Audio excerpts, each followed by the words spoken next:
Bonjour tout le monde, j'espère que vous allez bien, moi ça va. Aujourd'hui, je viens pour une vidéo, on va l'appeler motivation, on va parler du stress parce que je sais que beaucoup de gens ont ce petit problème de la gestion du stress. Le stress est quelque chose qui existe avec l'évolution des êtres humains, avec l'évolution de notre vie, avec l'évolution de notre environnement. Donc c'est quelque chose qui existe, qui a un nom, le stress, et que beaucoup de gens mettent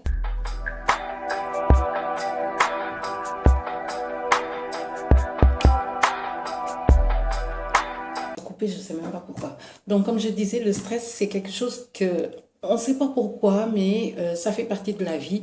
Et le truc, c'est de savoir comment régler ou gérer, ou manager le stress. Parce que beaucoup de gens parlent de stress managé. Moi, perso, je vais vous dire déjà mon stress ou burn-out, quand est-ce que je l'ai vraiment vécu. C'était entre 2019 et 2021. Si je vous dis à quel point j'étais stressée, c'est que 2020, je ne peux pas vous dire qu'est-ce que j'ai fait en 2020. Je ne peux pas vous dire qu'est-ce qui s'est passé en 2020. J'ai beaucoup de trous et de mélanges qui se passent ou 2020, je ne peux pas vous dire ce qui se passait. Les symptômes que j'avais, c'était des insomnies, j'étais tout le temps fatiguée, super paresseuse, j'arrivais pas à manger correctement, j'étais pas concentrée du tout et j'étais en dépression. Les gens, si je vous dis fin 2019 et l'année 2020, j'allais jusqu'à être désagréable avec tout le monde.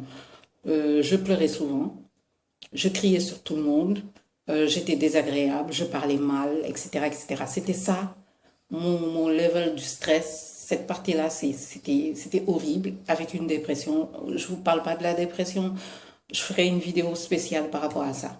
Mais j'ai commencé aussi à écouter un tout petit peu, à regarder ce qui se passait autour de moi, à me renseigner par rapport à ce que je vivais et tout ça. Et je suis tombée sur une vidéo d'une fille qui parlait de la dépression et qui commençait à parler de tout ce que j'étais en train de vivre, le sentiment que je ressentais, ce que j'étais en train de faire, etc., etc.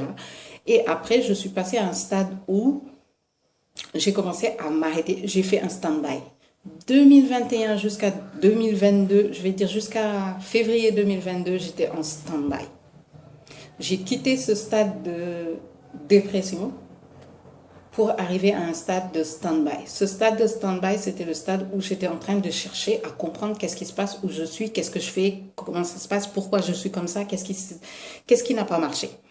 Donc, jusqu'en février 2022, c'était ce stade-là. À partir de février 2022, je me suis remise dans une situation où j'ai laissé encore le stress prendre le dessus. Parce que à ce moment-là, je travaillais plus.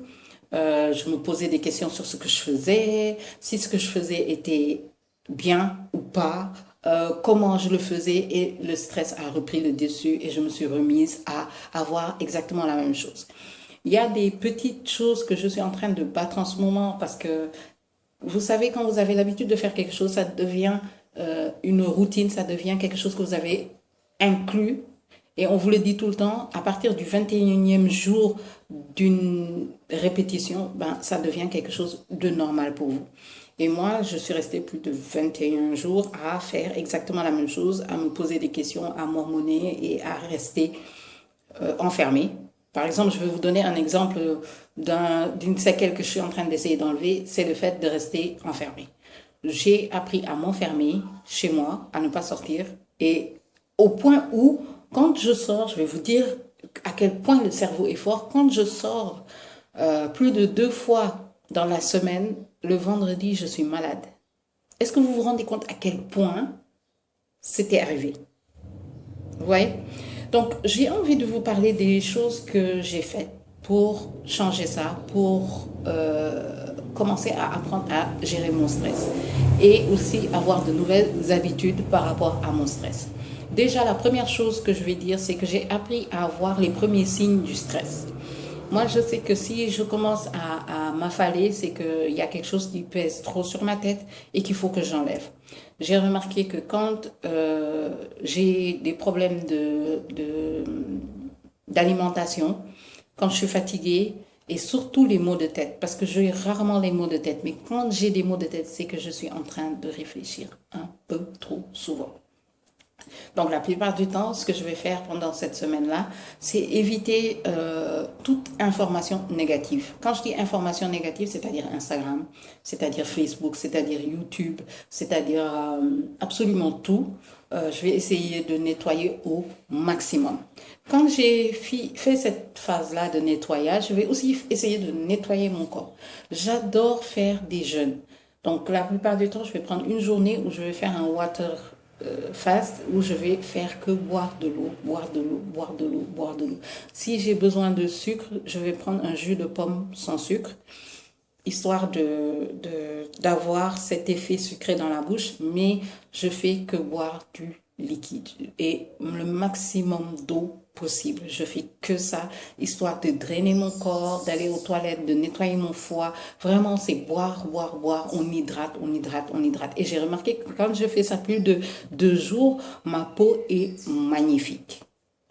Autre chose, je ne sais pas si vous avez remarqué, mais quand vous êtes stressé, vous avez des problèmes de peau, soit sur le corps, soit sur le visage. Remarquez, prenez le temps d'apprendre votre corps, vous allez voir. Donc, comme j'ai dit, je coupe tout ce qui est négativité. Je nettoie mon cerveau, mon esprit et mon corps. Je ne regarde aucun écran la nuit, c'est-à-dire le téléphone, l'ordi ou la télé. Je regarde déjà pas la télé, mais l'ordi et le téléphone, j'éteins à partir de 22 heures. Je ne regarde rien jusqu'au lendemain. Autre chose, en tant que croyante, j'augmente la prière dans ma vie. Je vais commencer à prier un peu plus, à rajouter des prières et à beaucoup m'intéresser à la parole. Ensuite, j'apprends à me relaxer. Sérieux, moi je sais que j'aime la marche, j'aime les vues, donc j'aime bien aller à la plage, ce genre de choses. J'aime prendre l'air, en fait, aller dans un endroit où il y a de l'air. J'aime le parc. Par exemple, on a un parc de Anne, j'adore aller là-bas. J'y vais très rarement. D'ailleurs, je vais essayer de planifier pour y aller cette semaine ou la semaine prochaine, je ne sais pas, je vais voir. Mais j'adore tout ce qui est nature, etc., etc. So, voilà, apprenez à vous relaxer. Si vous ne savez pas vous relaxer, prenez des cours de yoga. Il y en a au Sénégal. Prenez des cours de yoga. Asseyez-vous. Je vais vous donner un exemple. J'aime bien prendre un tapis, le mettre sur mon balcon et me coucher et regarder le ciel. La plupart du temps, au bout de 45 minutes, je m'endors, mais c'est le meilleur sommeil que j'ai. Mon corps se répare, mais c'est extraordinaire. Donc, je vous invite vraiment à faire ce genre de relaxation. C'est extraordinaire. Vous ne mettez aucune musique, rien du tout. Laissez le bruit de la vie, de votre entourage faire la musique pour dormir et quoi que ce soit. C'est les meilleurs sommeils que j'ai eus de ma life. Prendre un tapis, le mettre par terre au balcon et se coucher. Et juste laisser son esprit vagabonder en fait. C'est le meilleur. Autre chose, planifier. Avant, je ne planifiais pas du tout. J'étais tout le temps dans le go, dans le rush et tout ça. Mais il faut arrêter de croire que vous pouvez faire plusieurs choses en même temps. Et savoir que vous devez planifier. Une journée ne peut pas être une journée blablabla. Non, il faut planifier. Il faut savoir ce que vous avez à faire, à quel moment vous devez finir. Il faut avoir des horaires. Il faut savoir à quelle heure vous devez manger, etc. Comment manger, quoi manger, etc. Donc, planifiez absolument le maximum de vos journées, histoire de les rendre un peu plus cohérentes et de permettre à votre esprit d'être plus organisé. Parce que quand vous n'êtes pas organisé, vous faites plusieurs choses en même temps. Et j'avais écouté une conférence et le monsieur demandait de tourner sa main, son poignet droit vers la droite et son pied droit vers la gauche. Et on se rend compte que c'est impossible. On ne peut pas le faire en même temps. Donc, quand vous voulez vous focus sur quelque chose, focussez-vous sur une chose. N'essayez pas de faire plusieurs choses en même temps.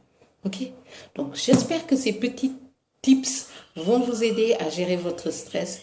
J'espère que cette vidéo va aider beaucoup de gens. Comme j'ai l'habitude de dire, likez, partagez. Et si vous avez besoin d'un accompagnement, l'adresse mail est toujours en barre d'infos. Je vous dis à très vite pour une autre vidéo. Je pense que la prochaine vidéo, ce sera une vidéo sur la plateforme YouTube. Si vous ne le savez pas, je fais des séries sur YouTube. Je suis créatrice de contenu sur cette chaîne, mais aussi sur une chaîne lifestyle que je vous invite aussi à aller voir pour voir ce que je propose là-bas. Et j'aimerais parler de la création de contenu en Afrique, ce que c'est, ce que ça apporte, comment ça se passe. Et il y aura aussi une story time dans la prochaine vidéo sur YouTube. Peace.